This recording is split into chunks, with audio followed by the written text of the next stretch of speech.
Good morning, everyone. We have rather an interesting aspect of our readings today, in that in the case of all three of our biblical passages today, they refer to Abraham. That is the first reading, that is the Psalm, and also the Gospel, that Abraham is mentioned. You might well say, well, what's the significance of Abraham? Well, he was such a strong religious leader that people based their belief on the tradition of Abraham. You could say, I'm a firm Jew if I'm doing the will of Abraham as it has been laid out in passages.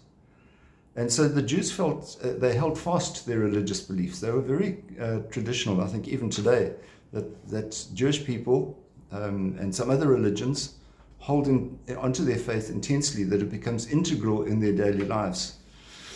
Unfortunately, Christians are not particularly good about that, but one would hope that we'll reform on that it will become integral, that in fact the focus on religion in our lives becomes paramount, becomes the most important thing as a test of what we're doing.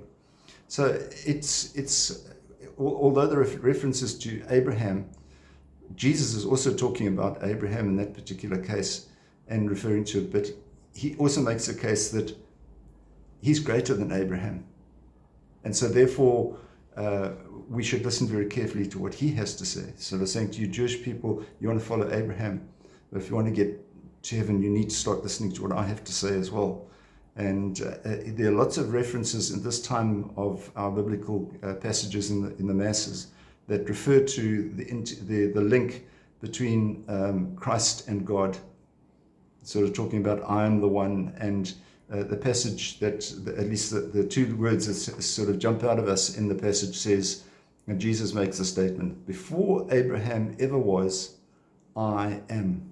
Now, if we have a look in the scriptures and the original translation or the original text, you would see that I am, in fact, means, at least is the word that is used to describe God himself, by God. I am. You say, well, what are you? No, I am, just I am.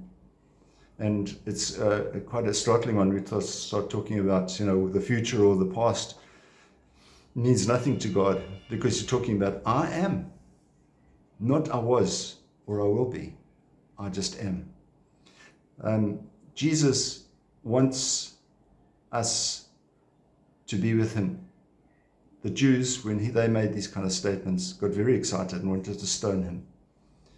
Let's make sure that in our minds we're not actually coming into that mentality. So you look after yourselves and keep yourselves well. God bless. We'll see you again. Bye-bye.